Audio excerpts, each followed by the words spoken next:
يعني انا زنيت وقعد مش عارف اصلي بجد، مش عارف يعني انا خايف اصلا ما اهزرش. ومن يعمل سوءا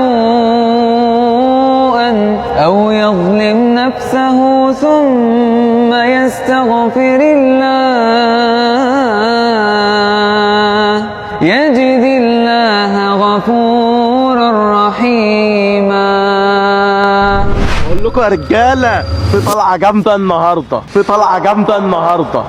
طلعت ايه؟ طلعه موت ونسوان ودنيا وايه، هنخربها يا اسطى. يلا بص انت بقى، انت اصلا كده ايه، انت بتصلي يابا، خليك انت ايه يا عم اسمعني يا عم يلا اسمع هديك. ماشي في وقت صدقني. يا عم اسمعني، احنا عمرنا ده قصير والله قصير. انت لو جيت سألت حد كبير جدك او جدتك يحكوا لي قصه حياتكم، هيقول لك قصه حياتنا عامله شبه الصاروخ، مفيش حاجه، ما لحقوش يعملوا حاجه. انت دلوقتي اعمل انت يابا وخليك في نفسك. يا عم اسمعني بس، والله قدامك فرصه ان انت تتوب. قال الله عز وجل: فقلت استغفروا ربكم إنه كان غفارا يرسل السماء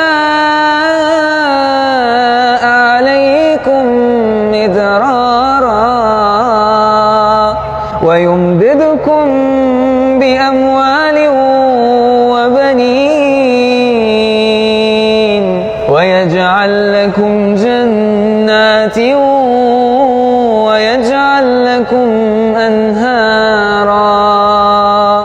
بالله عليك قول لي انت عايز ايه تاني؟ انت عايز ايه تاني من الدنيا؟ يعني يا جدعان والله بجد خدوها من واحد مجرب وشايف الدنيا كتير. احنا عملنا ذنوب كتير يا جدعان، بس عايزين نفوق بقى. ستوب، عايزين نفوق بجد، مفيش وقت، عايزين نفوق والله. احنا بنركب ميكروباصات كتير، بنركب والله. مواصلات كتير، بنروح بيوتنا كتير. ممكن في اي لحظه. انت مش جاهز ولا انا جاهز ولا غيرك جاهز، مفيش حد جاهز. بس احنا قدامنا فرصه ان احنا نتوب.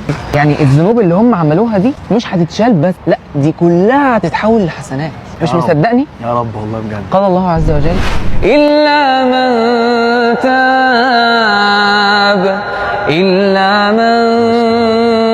تاب وآمن وعمل عملا صالحا فأولئك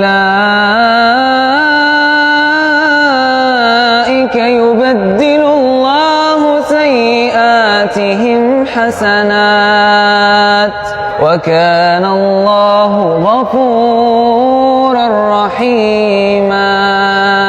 ربنا يكون راضي عننا بجد والله يا جدعان. اللهم امين يا رب. الله يبارك فيك. ربنا يبارك فيك. بكلمك بجد والله. ربنا يعزك. بعيد عن الفيديو وبعيد عن اي حاجه، انت ربنا يبارك فيك يا ابني. ربنا يبارك فيك. انت الايتين انت قلتهم، انا ضميري قتلني بجد، انا ما بهزرش. صلوا على النبي في الكومنتات ويلا مفيش وقت. يلا.